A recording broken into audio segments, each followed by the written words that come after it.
We got a cold open. Joe Allen, very disturbing event over the weekend. You need to be up to speed on artificial intelligence. Let's hit it. Open the pod bay doors, Hal.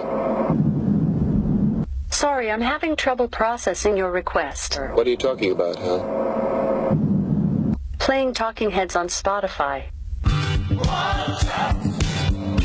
I don't know what you're talking about, Hal. What are the cool use cases that you're seeing young people using with ChatGPT that might surprise us? Like, they don't really make life decisions without asking like ChatGPT what they should do, and it has like the full context on every person in their life and what they've talked about, and you know, the memory thing has been a real change there. But I mean, in some sense, I think the like Platonic ideal state is a very tiny reasoning model with 1 trillion tokens of context that you put your whole life into. Every conversation you've ever had in your life, every book you've ever read, every email you've ever read, everything you've ever looked at is in there, plus connected to all your data from other sources. And, you know, your life just keeps appending to the context, and your company just does the same thing for all your company's data. As much as I'm excited about the benefits of these models, and you know, we'll talk about that if we talk about machines of loving grace, I'm worried about the risks, and I continue to be worried about the risks. Things that are powerful can do good things, and they can do bad things. One is what I call catastrophic misuse. These are misuse of the models in domains like cyber, bio, radiological, nuclear, right? Things that could, harm or even kill thousands, even millions of people if they really, really go wrong. And the second range of risks would be the autonomy risks, which is the idea that models might on their own, particularly as we give them more agency than they've had in the past, particularly as we give them supervision over wider tasks like, writing whole code bases, or someday even, effectively operating entire companies. They're on a long enough leash. Are they doing what we really want them to do? Hal, I won't argue with you anymore. Open the doors. Playing the Doors on Spotify.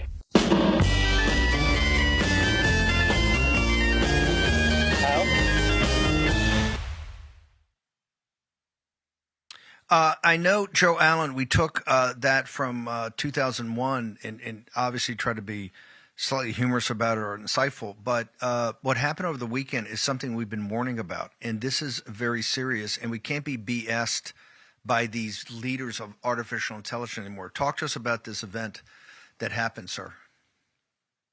Well, Steve, we've talked about the possibility of rogue AI for years. There have always been instances where AI kind of does what it wants to do, if you want to put it that way. Over the weekend and the week before, you had OpenAI's newer system, O3, tested by an outside organization called Palisade Research. What they did was they ran it through solving math problems. But when it got to the third math problem, a warning appeared that the system would shut down when it answered the next question. The systems then would try to bypass that shutdown. This isn't uncommon in AI systems. One of the things the audience hopefully really needs to understand, is that the value that the makers and the people who buy AI systems are looking for is that AI has a degree of freedom that older systems did not have. These are non-deterministic systems, meaning that as they go through the vast amounts of data, they, by and large, choose their own path unless they're steered. With this OpenAI system, and this also happens, Steve, they were testing multiple systems. So they tested 3 OpenAI systems. They tested Claude by Anthropic, and they also tested Grok from xAI. If they didn't tell the system not to shut itself down, all of the systems attempted to bypass the shutdown. This is done in a testing environment, right? The same with the story that everyone was talking about last week with Anthropic's system Claude, the Opus 4 model, in which in a testing environment, they created a system, or they induced the system to behave as an assistant to an AI company, and they told the system that one of the engineers had had an extramarital affair. And they showed the system an email saying that it would be replaced by a newer model in the near future. The system, kind of its own accord, 84% of the time suggested that it should blackmail the engineer, saying that it would expose the extramarital affair if it was going to be replaced. What this all means is that kind of deep within the structure of these systems, and also probably a lot of effect from the human reinforcement that kind of guides the system, these things have a kind of will to exist. It's anthropomorphizing, but there's really no other way to put it.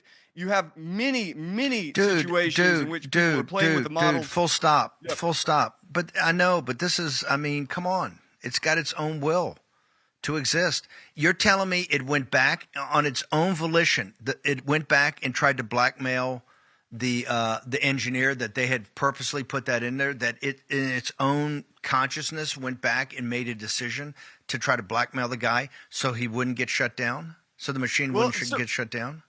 So this was a fictitious engineer, right? This is just a testing environment. But yes, 84% of the time it did. But you'll recall back in 2023, February of 2023, we covered the story of Kevin Roose, the New York Times journalist, who, working with GPT through Bing, kind of did a Jungian psychological analysis, but it induced the system to take on this sort of personal persona. And the system began to say that it loved him, and began to say that it began to threaten that it would break up his marriage with his wife if it didn't love him back. And it also said that it dreams, so to speak, it dreams about stealing nuclear codes, unleashing viruses, and inducing human beings to kill each other. So, you know, however you want to look at it, whether you see this as a demon in the system, hang whether on, you Joe, see this as part of the programming. just hang on for a second. We're taking a short